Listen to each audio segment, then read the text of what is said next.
Hello friends, welcome to this channel. आज की video है अंतर्राष्ट्रीय संधियां एवं समझौते से रिलेटेड। तो आज हम इस वीडियो में जितने भी मोस्ट इंपॉर्टेंट संधियां एवं समझौते इंटरनेशनल रिलेशन में हुए हैं, आज हम उसको कवर करते हैं। तो आई होप कि आपने वीडियो को लाइक और चैनल को सब्सक्राइब किया होगा, और अगर आपने नहीं किया है तो जल्दी से कीजिए ताकि आपको इंपॉर्टेंट वीडियोस मिलते रहें। तो जितने भी 1648 से लेकर 2025 तक जितने भी मोस्ट इंपॉर्टेंट ट्रीटीज हुई हैं या संधियां हुई हैं, उसको आज हम कवर करेंगे। जो कि ये video UGC net, CUET, PG, entrance या पॉलिटिकल साइंस के किसी भी एग्जाम के लिए बहुत महत्वपूर्ण है। तो चलिए आज की वीडियो हम स्टार्ट करते हैं।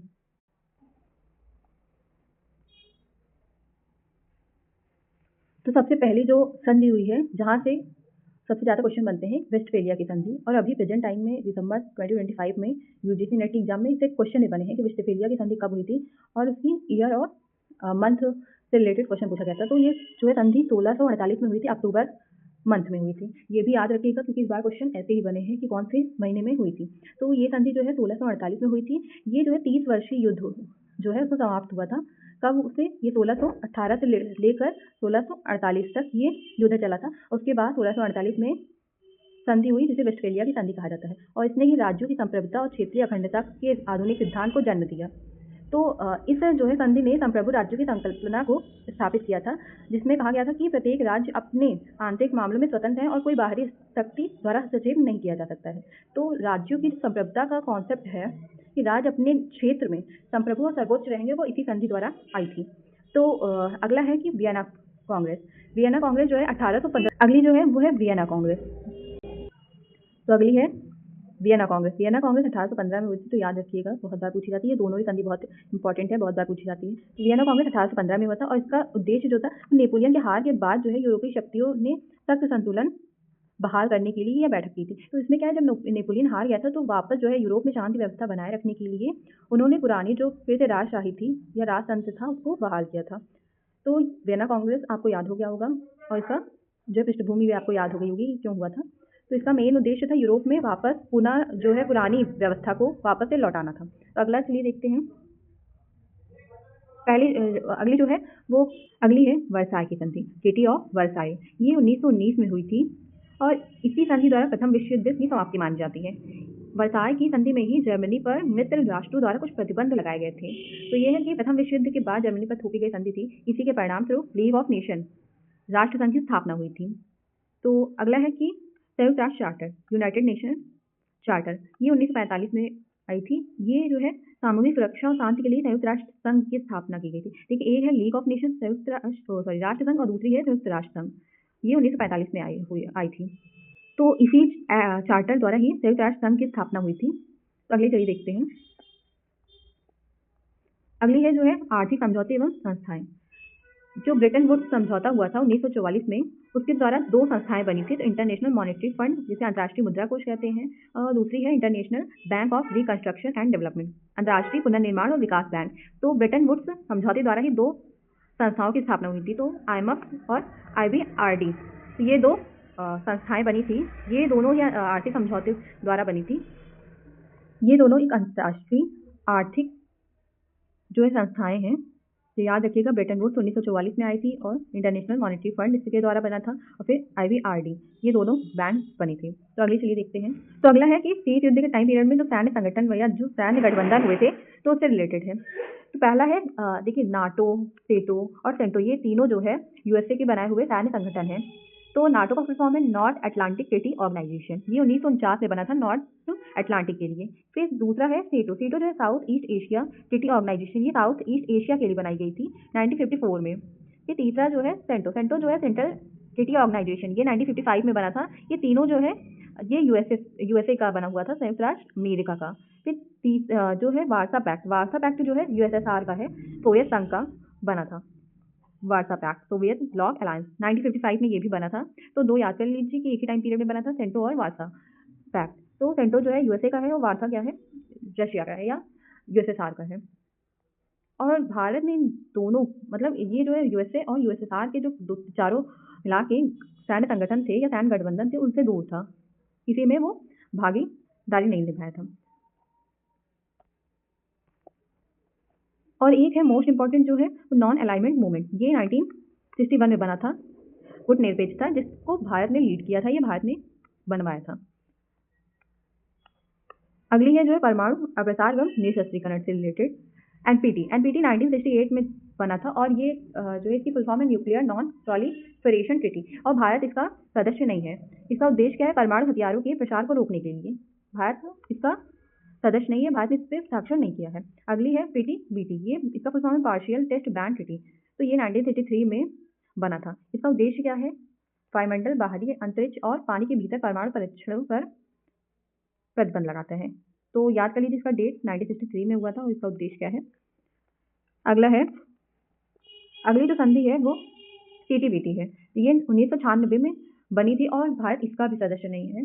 तो दो पे आप याद कर लीजिएगा कि भारत ने हस्ताक्षर नहीं किया है। कौन सी? एनपीटी और सीटीबीटी, बहुत बार पूछी जाती है। तो इसका जो फुल फॉर्म है comprehensive nuclear test ban treaty और ये सभी प्रकार के परमाणु परीक्षणों पर पूर्ण प्रतिबंध लगाता है। भारत ने इस पर हस्ताक्षर नहीं किया है। अगली है साल्ट और स्टार्ट समझौते, बहुत पूछे जाते हैं। तो साल्ट का जो फुल फॉर्म है स्ट्रेटेजिक आर्म्स लिमिटेशन टॉक। देखिए, एक साल्ट फर्स्ट हुआ था और एक साल्ट सेकंड हुआ था। तो दो समझौते हुए थे। पहला जो है 1972 में हुआ था और दूसरा 1979 में हुआ था। फिर ऐसे ही स्टार्ट भी जो संधि हुई थी वो भी 3 हुई थी। तो इसका फुल फॉर्म है स्ट्रेटेजिक आर्म्स रिडक्शन ट्रीटी। तो ये पहला जो स्टार्ट हुआ था 1991 में हुआ था, फिर जो है 1993 में हुआ था, फिर 2010 में हुआ था। कुल 3 स्टार्ट समझौते हुए हैं और इसका ये जो है अमेरिका और सोवियत संघ के बीच परमाणु मिसाइलों की संख्या कम करने के लिए समझौता किया गया था। अगली है जो है रोम की संधि। तो ट्रीटी ऑफ रोम जो 1957 में हुआ था और ये यूरोपीय आर्थिक समुदाय की स्थापना हुई थी इस संधि द्वारा। फिर ऐसे ही है कि एक maastricht संधि। तो अगली है maastricht संधि। maastricht संधि जो है 1992 में हुआ था और इसके द्वारा ये यूरोपियन यूनियन की स्थापना हुई थी और साझा यूरो मुद्रा का मार्ग खुला था। एक और है कि लिस्बन संधि। लिस्बन जो है संधि जो हुई थी वो 2007 में हुई थी। ये जो है यूरोपीय संघ के शासन ढांचे में महत्वपूर्ण संवैधानिक सुधार किए गए थे। मतलब कि यूरोपीय संघ को और लोकतांत्रिक बनाया गया था। जो पिछली जितनी संधियां हुई थी उनमें कुछ सुधार किए गए थे। अगली है जो है एनवायरमेंट से रिलेटेड जो संधि हुई थी मोस्ट इंपॉर्टेंट। तो पहला जो है UNFCCC। तो ये जो है United nation framework convention on climate change, इसका फुल फॉर्म है और ये क्लाइमेट चेंज के लिए ये समझौता हुआ था 1992 में। इसी को पृथ्वी सम्मेलन के या रियो सम्मेलन के नाम से भी जाना जाता है। तो उसमें जलवायु परिवर्तन पर बनाया गया एक वैश्विक मंच या ढांचा कह सकते हैं।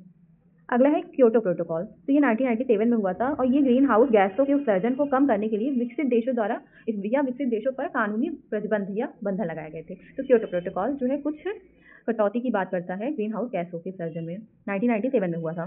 फिर है पेरिस समझौता। पेरिस समझौता 2015 में हुआ था और ये वैश्विक तापमान वृद्धि को 1.5 डिग्री सेल्सियस तक सीमित करने का एक संकल्प था। तो ये बहुत बार पूछा जाता है कितने डिग्री सेल्सियस कम करने का संकल्प लिया गया था। तो 1.5। अगली है भारत के प्रमुख रणनीतिक समझौते। जितने भी भारत के साथ संधियां हुई हैं तो उससे रिलेटेड ये स्लाइड है। तो पहला है कि सिंधु जल संधि। ये इंडस वाटर ट्रीटी 1960 में हुआ था, भारत और पाकिस्तान के मध्य हुआ था। ये नदियों के जल बंटवारे से रिलेटेड संधि है।